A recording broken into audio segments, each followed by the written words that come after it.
Nous vous emmenons aujourd'hui au stade Hadar Yosef à Tel Aviv, le fief de l'athlétisme israélien, pour vous faire découvrir les athlètes israéliens qui participeront dans quelques jours aux Jeux Olympiques de Tokyo.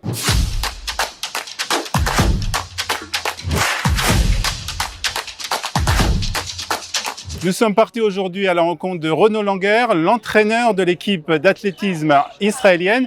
Nous avons fait avec lui un point des athlètes israéliens qui vont partir dans quelques jours à Tokyo pour les Jeux Olympiques.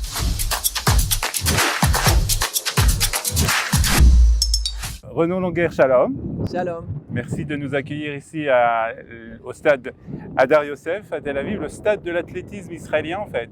C'est exactement ça. C'est le stade olympique.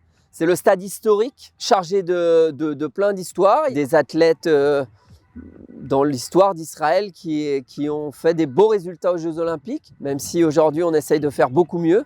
C'est toujours ici que ça s'est passé. C'est le stade qui accueille les championnats d'Israël, mais là aussi où s'entraînent tous les meilleurs athlètes israéliens. Alors vous êtes un peu ce qu'on va dire le coach des coachs de l'équipe d'athlétisme israélienne. C'est ça, je suis le grand couvercle au-dessus de la marmite de tout ce qui est haute performance, les stratégies d'entraînement, les stratégies de stage, les stratégies de sélection des athlètes pour les équipes nationales d'Israël en athlétisme. C'est mon travail. Alors d'abord, parlez-nous un peu de l'ambiance dans l'équipe d'athlétisme israélienne. Elle est excellente. On n'a jamais eu autant d'athlètes, il faut le savoir, c'est un record. On a 9 athlètes israéliens qualifiés pour les Jeux Olympiques de Tokyo. Et l'ambiance, elle est très bonne. Elle est très bonne parce que tout le monde sent qu'il y a une progression, parce que tout le monde s'entraide, parce que tout le monde a envie de briller, tout le monde a envie de réussir à Tokyo. Il y a des athlètes jeunes, dont c'est les premiers Jeux Olympiques, mais il y a aussi des athlètes de grande expérience, comme Hana Minenko, qui fera ses 3e Jeux Olympiques et qui vient d'être choisi comme porte-drapeau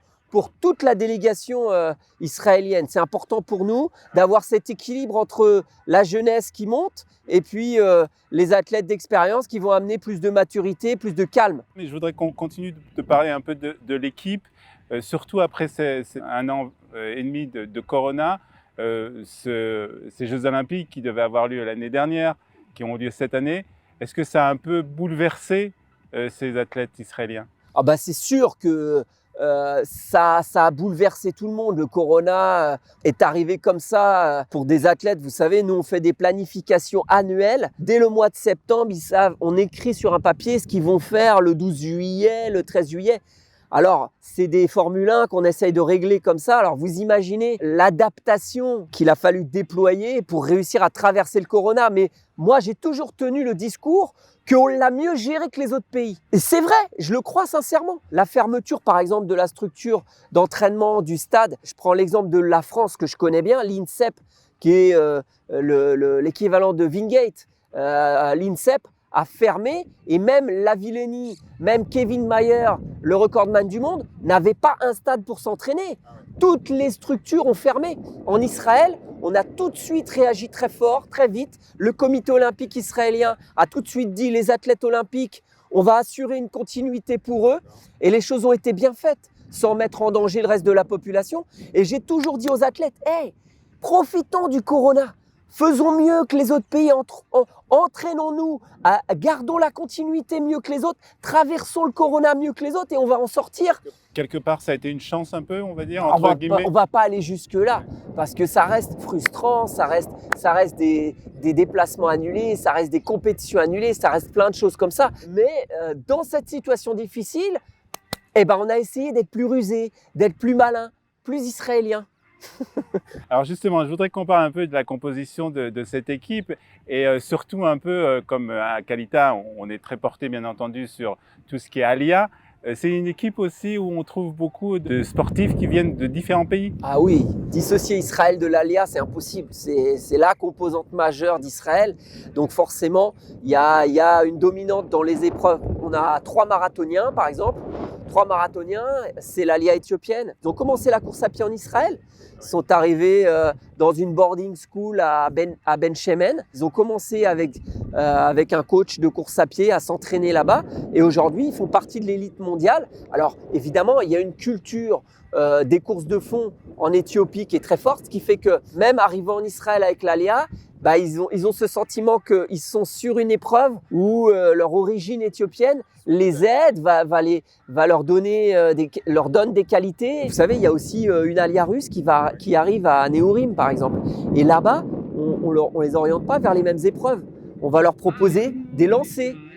Parce que la culture russe, dans les anciens pays soviétiques, il y avait de très bons sauteurs, Fitsot, Zrikot, et donc on va les orienter vers des épreuves qui correspondent à la culture majeure du pays d'où ils viennent. Mais après, c'est pas tous les gamins qui arrivent d'Éthiopie qu'on force à faire le marathon. Ça marche pas comme ça, mais c'est proposé. Alors, est-ce qu'on trouve aussi quelques francophones? Eh ben, il y a des francophones. C'est pas des francophones, c'est les parents qui ont fait l'Alia. Ils sont nés en Israël. Après, il y a aussi notre meilleur lanceur de poids, Itamar Levy, qui a un passeport français.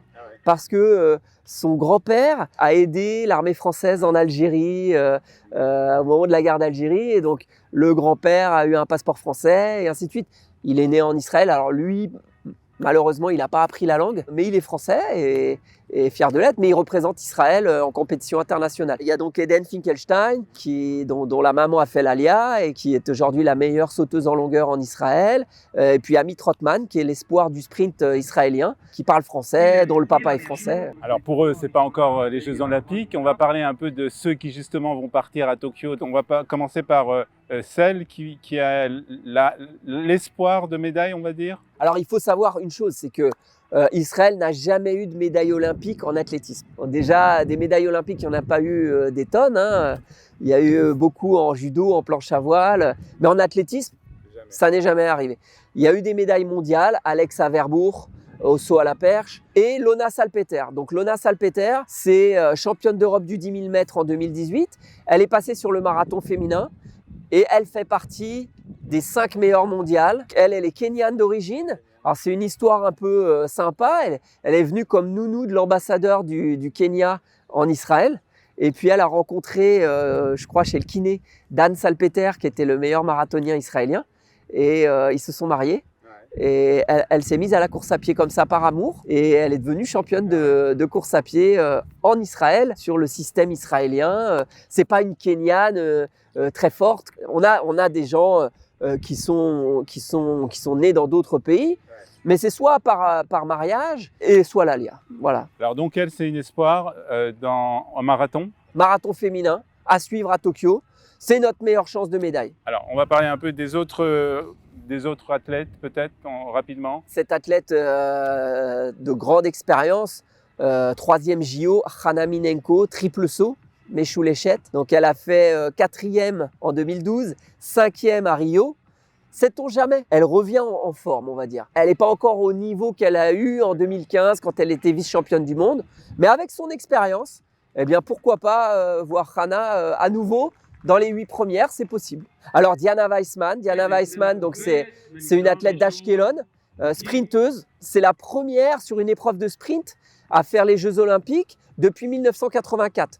Et c'est surtout elle qui a battu le record de la légende de l'athlétisme israélien, Esther Roth, qui était l'athlète qui représentait Israël aux Jeux Olympiques de Munich en 72 et dont l'entraîneur a fait partie, malheureusement, des Israéliens décédés, on se souvient, à Munich en 72. Donc, depuis Esther, il n'y avait rien eu jusqu'à Diana Weissman, donc, qui va représenter Israël pour le 100 mètres. Alors, bien entendu, tous ces athlètes, vous les préparez physiquement, mais je suppose qu'il y a aussi, on va dire, une préparation mentale. Comment elle se passe? Alors, d'abord, on travaille dans le staff. Je me suis battu pour qu'on ait un psychologue. Donc, on a un psychologue du sport, il s'appelle Oren Huberman. Il est toujours là avec nous. On l'a emmené quand il est arrivé au championnat d'Europe junior pour qu'il fasse connaissance avec les entraîneurs, avec les jeunes. L'entraîneur ne peut pas être à la fois le kiné, le préparateur mental. C'est important qu'il y ait des compétences et qu'on travaille en équipe. Alors, vous êtes vous êtes en Israël depuis 3 ans. Je crois que vous avez même appris l'hébreu depuis que vous êtes ici. Ani Menasseh. Comment vous voyez la situation du sport en Israël, plus particulièrement l'athlétisme? Est-ce que vous voyez une progression depuis que vous êtes arrivé? Est-ce que vous voyez une importance plus grande par rapport, pas seulement aux Israéliens, mais peut-être aussi par rapport aux autorités israéliennes? Ça progresse. Pour moi, le sport israélien, il est émergent. On connaît l'histoire d'Israël. Jusqu'à il y a 10 ans, la priorité du pays, ça reste la sécurité, ça reste la défense. Mais il y avait aussi tout un développement économique et l'agriculture et tout ça. On va dire depuis 10-15 ans, le tourisme et le sport, qui sont des soft power, sont émergents. Et Israël est une nation émergente dans le sport. Le sport israélien progresse et il progresse vite. Maintenant, c'est pas suffisant. Il faut qu'on aille plus loin dans la culture sportive. Là aussi, la culture sportive de la population, de la masse, elle progresse. Mais maintenant, il faut aller plus loin, il faut aller dans les écoles, il faut... Au niveau aussi peut-être des autorités, du gouvernement, des budgets aussi qui sont Il faut accordés. aller plus loin. Je pense aussi aux 2 millions d'Arabes israéliens qui sont très très peu représentés dans le sport israélien parce qu'il y a très peu de structures. Et on a vu les problématiques d'il y a quelques semaines. C'est des problématiques conflictuelles. Et je pense que le sport est un soft power hyper puissant pour amener de la cohésion, pour amener de l'unité, pour amener du bien vivre ensemble. Ok, il y a des communautés, mais on est là tous ensemble, faut qu'on arrive à vivre ensemble, quoi. Et sous un drapeau qui est celui d'Israël. Je pense vraiment qu'il y a encore à faire mieux. Il faut aller dans les quartiers, dans les zones où il y a plein de gamins, quelle que soit leur communauté. Renaud Longuet, alors on va terminer. Vous avez bien sûr une carrière sportive très importante. Vous avez été aussi consultant pour des télévisions en France. Cette fonction, comment vous la voyez? Est-ce que vous avez un plaisir de la faire, particulièrement de la faire ici en Israël? Écoutez, moi, déjà, le sport et l'athlétisme, c'est ma vie, c'est ma passion. Je fais ça depuis très très longtemps. Ici, je l'ai pris comme un challenge. Quand Mark Eisenberg m'a contacté, il m'a dit « Écoute, voilà, j'ai fait mon alia. Je connaissais Mark parce qu'il c'était quelqu'un d'important aussi dans le sport français. On ne le sait pas forcément, mais Mark est un passionné d'athlétisme. Et il m'a dit, il faut qu'on fasse quelque chose pour l'athlétisme israélien. J'ai regardé la situation, je suis venu me rendre compte, il m'a fait découvrir. Je ne connaissais pas du tout le pays. Et évidemment, ce que vous dites là, c'est vrai. Pour moi, Israël, c'était, quand j'ai grandi, moi, c'était le 20h, la guerre du Liban et tout ça. Je suis quelqu'un qui aime ça, les défis, les challenges, les choses pas simples, où il faut trouver des solutions. Et voilà. Et Israël, c'est ça. Et c'est un pays extraordinaire parce que multiculturel. C'est fabuleux d'essayer de mettre ensemble, sous le même maillot, des gamins. Quand je questionne les gamins de l'équipe d'Israël, je leur dis, mais tes grands-parents, c'était des juifs d'où? Juifs irakiens, juifs libyens, juifs roumains, juifs. C'est incroyable, ce métissage. C'est la vie tout simplement. Et donc voilà. Pour terminer, est-ce que vous voulez souhaiter quelque chose de spécial à l'équipe d'athlétisme israélienne avant de ממש בהצלחה לכולם. אני מקווה, אנחנו מוכנים כדי לעשות משהו חזק בטוקיו. יאללה. Renaud Longuet, תודה רבה. תודה רבה.